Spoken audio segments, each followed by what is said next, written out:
Direct Investisseur vous est présenté par FX Pro.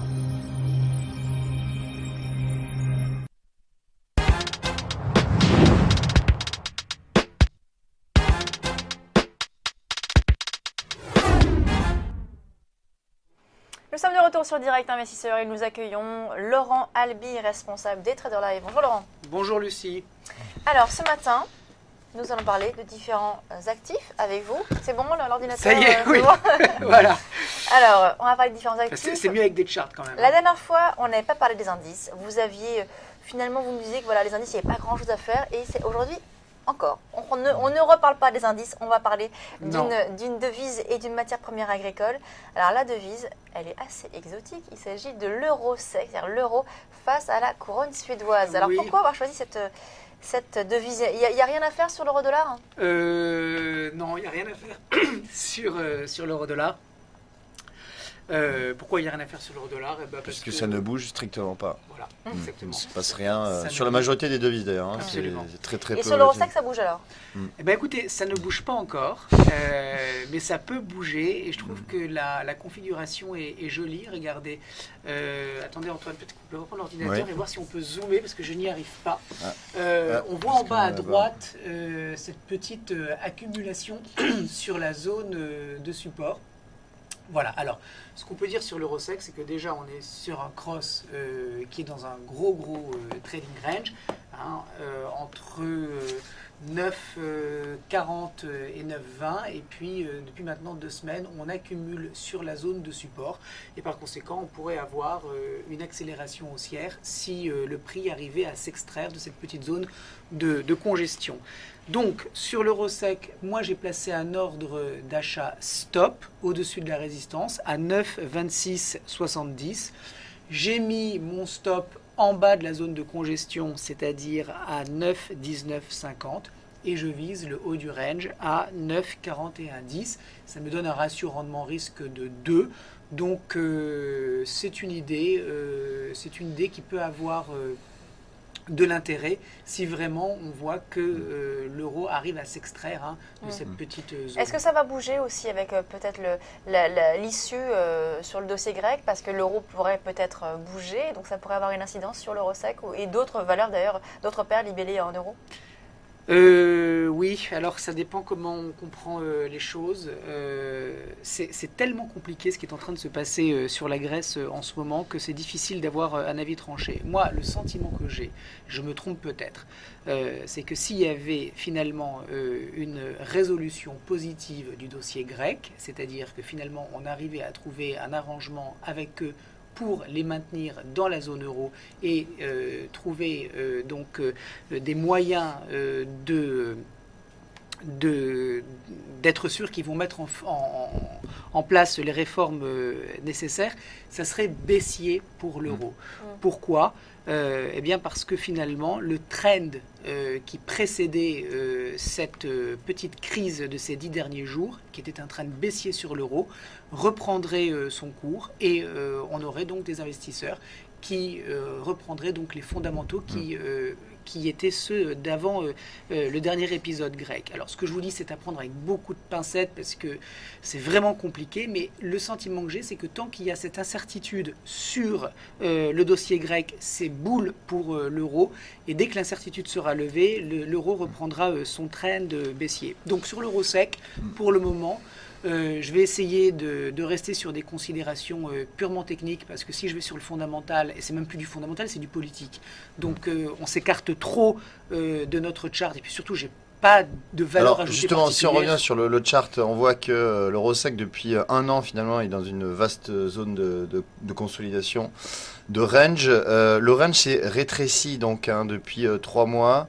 On est donc aux alentours entre 9,20 finalement et 9,41. Voilà, c'est ce que je disais tout à l'heure. Là, récemment, on a testé à plusieurs reprises les 9,25,50.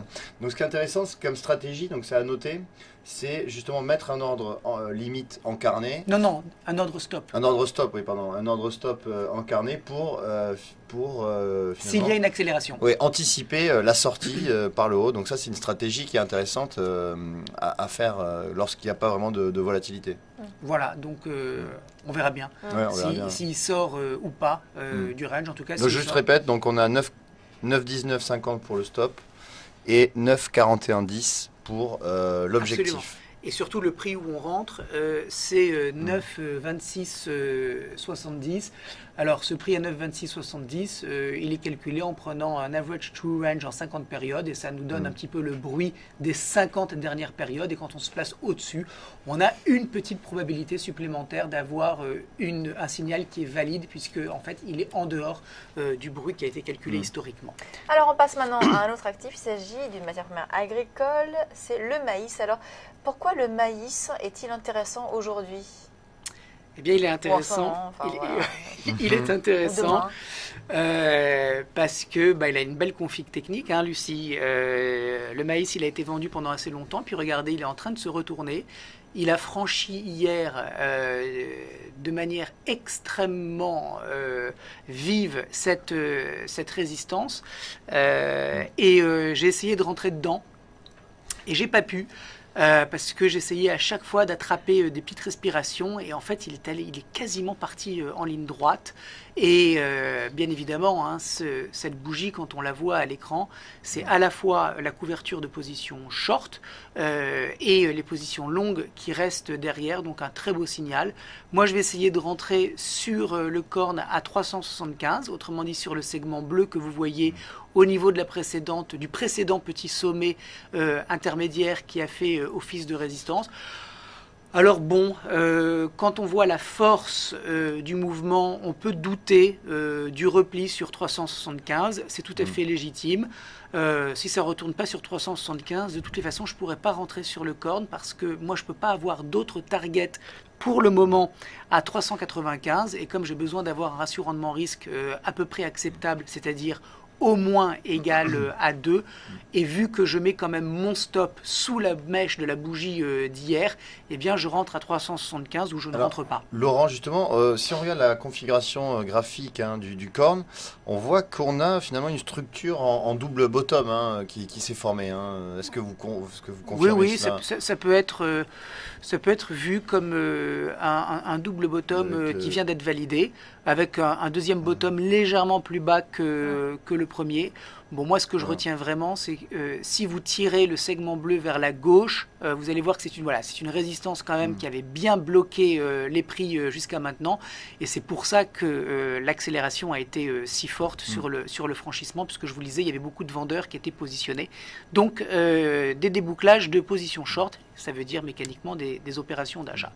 Voilà, donc Alors, sur le corne, il y a aussi terminer, l'opportunité. Est-ce que, selon vous, donc vous travaillez quand même le money management et le ratio rendement-risque qui est très important, mais si on veut profiter du mouvement qui est en train de se produire hein, sur le corne, est-ce qu'on pourrait rentrer sur les cours actuels, même avec un ratio rendement-risque moins intéressant, pour viser 395? Alors, vraiment, il ne faut pas le faire. Alors, le problème du corne, c'est que, comme je vous le disais il y a quelques minutes, il est monté en ligne droite. Ça veut dire qu'il n'y a pas de stop entre le prix actuel et mon niveau de résistance qui devient support à 375.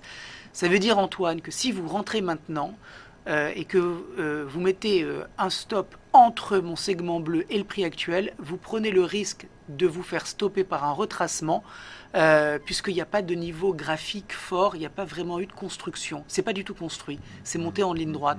Donc moi, je préfère rater une opportunité que perdre de l'argent.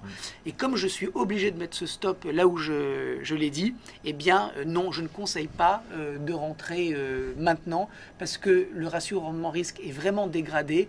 Et en ce qui me concerne, comme on n'a pas toujours raison, et que toutes nos idées ne sont pas bonnes, il faut absolument avoir un ratio rendement-risque qui nous permette de survivre financièrement. C'est-à-dire que quand on risque 1 euro ou 1 dollar, c'est au moins pour en gagner 2 ou 3. Et c'est comme ça qu'on s'en sort sur le long terme.